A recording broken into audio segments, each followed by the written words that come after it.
Saludos cordiales, jóvenes. En esta segunda parte continuaremos hablando sobre una de las técnicas del muestreo de trabajo y su finalidad. Dicha técnica es el estudio de razones o proporciones elementales.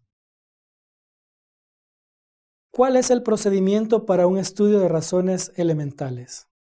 Primero, identificar al sujeto que vamos a estudiar. Segundo, establecer el propósito y la meta del estudio para determinar lo que queremos lograr con él. Tercero, identificar los elementos, tal como lo vieron en ingeniería de métodos, pero es importante dividir el ciclo en elementos principales que no sean tan pequeños. Cuarto, estimar los porcentajes de razón de los elementos. Quinto, determinar el nivel de exactitud y confianza. Sexto, determinar el número de observaciones necesarias para alcanzar la meta de calidad. Séptimo, programar las observaciones. Octavo, hablar con todos los participantes para que no existan malos entendidos y explicar el propósito del estudio. Noveno, reunir los datos. Y décimo, resumir y enunciar las condiciones. Caso de estudio. En una empresa X, un supervisor ha solicitado por escrito realizar las gestiones para la compra y contratación de un montacarga y su operador, es decir, el motorista del montacargas, ya que el supervisor ha determinado que el montacarga que posee la empresa está sobrecargado y no realiza los trabajos en el tiempo determinado. La administración necesita datos concretos antes de tomar una decisión tan costosa y ha solicitado su ayuda. Resolveremos el caso de estudio siguiendo los pasos que mencionamos anteriormente. Paso 1.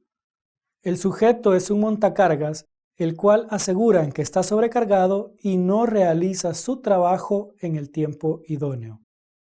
Paso 2.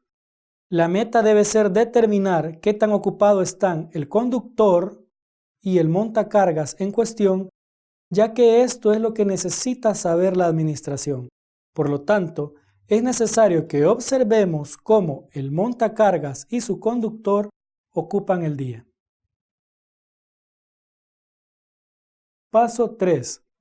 Los elementos de estudio serán: conducir montacarga transportando carga, conducir montacarga vacío, y el tercer elemento será que el montacarga esté ocioso.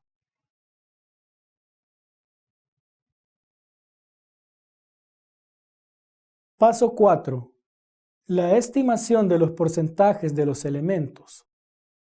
Se tomarán datos preliminares durante una jornada laboral completa.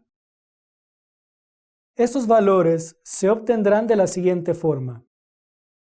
Razón será igual al caso probable entre el caso posible por 100, tal y como lo vimos en clases anteriores. Por ejemplo, la razón será igual a las observaciones en que el montacargas está ocioso, y eso se dividirá entre el total de observaciones preliminares y se multiplicará por 100.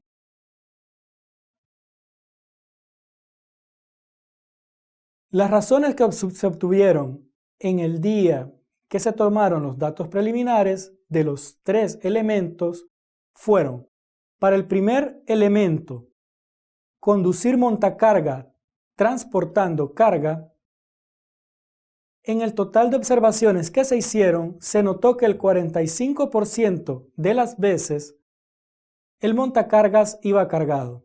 Para el segundo elemento, en el número total de observaciones, el 35% de las veces el montacargas iba vacío. Y para el tercer elemento se determinó que el 20% de las observaciones el montacargas estaba ocioso. Paso 5. El nivel de confianza que se utilizará es el más común, 95%, y una exactitud de más o menos 5%. Acá En la tabla tenemos los niveles de confianza y tenemos que para el del 95% vamos a tener un valor de Z de 1.96. Paso 6. Cálculo del número de observaciones. Tomaremos el porcentaje menor para el cálculo del número de observaciones y lo obtuvimos en el elemento 3 con un 20% de las observaciones estando el montacargas ocioso.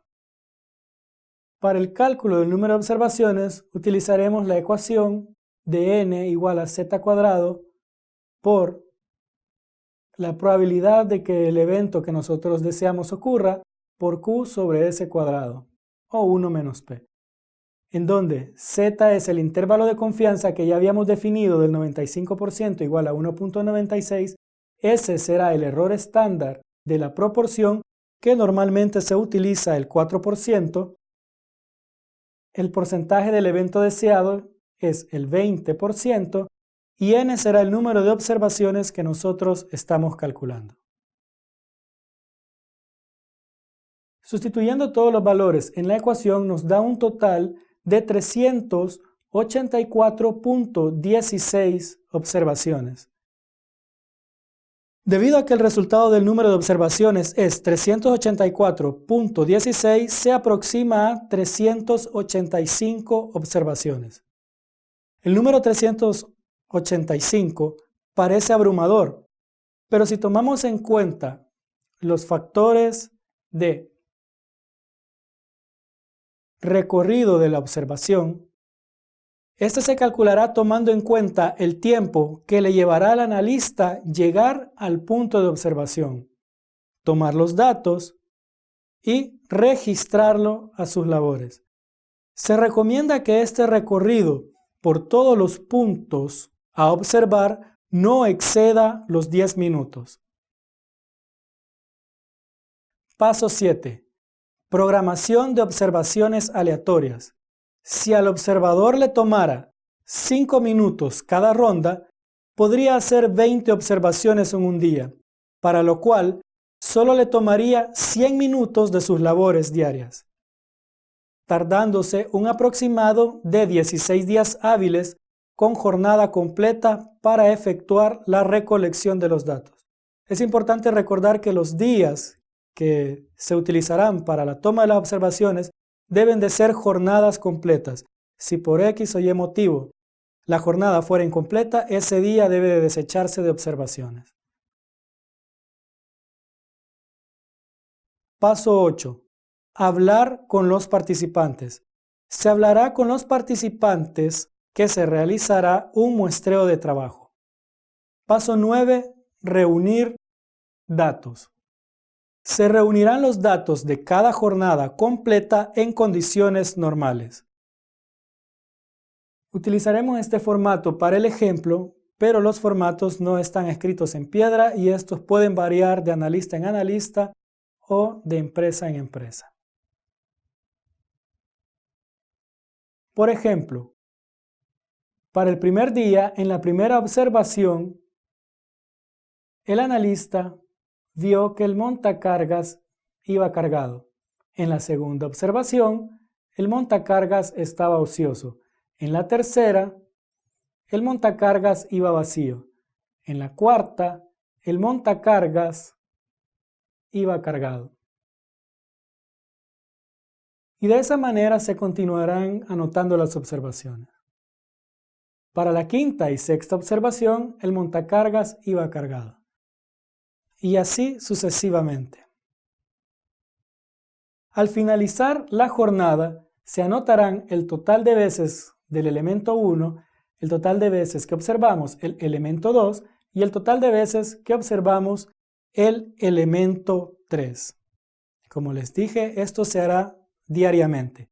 Y se han dejado acá los porcentajes de P que se obtuvieron al inicio. Al terminar el estudio, obtuvimos los resultados de observaciones para el primer elemento. 147 veces el montacargas iba cargado. Para el segundo elemento, conducir el montacarga vacío, el resultado de las observaciones fue de 130 veces. Y el montacargas ocioso, se obtuvo un resultado de observaciones del 108%. Al calcular los porcentajes de observaciones para el elemento 1, dividiendo las observaciones de ese elemento entre el número total de observaciones, nos dio de un 38%. Cuando obtuvimos ese valor preliminarmente, nos daba 45%. Podemos ver que en la realidad, la cantidad de tiempo que se conduce el montacargas cargado solamente es del 38%. Para el segundo elemento, conducir montacargas vacío, el preliminar era de 35% y el valor del estudio nos da de 34%, nos da un valor bastante semejante. Para el tercer elemento, el montacargas ocioso, nos da un 28% en el porcentaje según el estudio, siendo mayor que el porcentaje preliminar del 20%.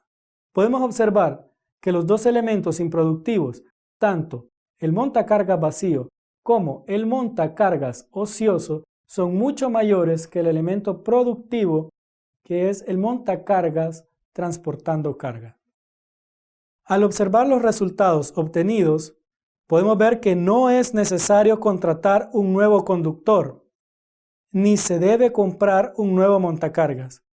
Asimismo, se deben buscar la manera de reducir el elemento conducir montacargas vacío, programando al conductor para que transporte de regreso material de devolución, basura o desperdicios, etc. Y debe reducirse el porcentaje de ociosidad. Como pueden ver, esta técnica, de una manera científica, se pueden tomar las mejores soluciones y decisiones para la empresa, optimizando así los recursos de esta. Llegaremos hasta acá por el momento. Agradezco su atención y valioso tiempo prestado.